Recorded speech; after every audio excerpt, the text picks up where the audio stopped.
శివుడి కంటే గొప్ప దేవుడు ఉన్నాడా? ఆ దేవుడెవరో తెలుసా? ఒకసారి శివుడు గాఢంగా ధ్యానం చేస్తుంటే పార్వతీదేవి ఒక ఆశ్చర్యకరమైన ప్రశ్న అడిగింది. మీరు దేవుడే కదండి, మీరు ధ్యానం చేయటం ఏంటి అని. అప్పుడు శివుడు ఇలా అంటాడు, నాకంటే దేవుడు ఉన్నాడు పార్వతి. అది విని పార్వతీదేవి ఆశ్చర్యంగా అడిగింది, ఎవరా దేవుడు? అప్పుడు శివుడు ఇలా చెప్తాడు, శ్రీరామ రామ రామేతి రమే రామే మనోరమే సహస్రనామ తత్తుల్యం రామనామ వరాననే.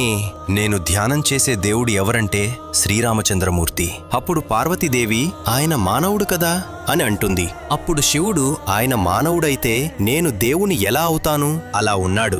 అదే పొద్దున్న 10ంటికి పట్టాభిషేకమని రాత్రి 10ంటికి వనవాసమంటే రెండిటిని సమానంగా తీసుకోగలిగినవాడు ఎవరైనా ఉంటారా ఈ సృష్టిలో పార్వతి? శివజ్ఞానం అంటే అదే కదా, శివజ్ఞానం అంటే అదే కదా. అటువంటి మహానుభావుడైన శ్రీరాముడినే నేను ఆరాధిస్తున్నాను.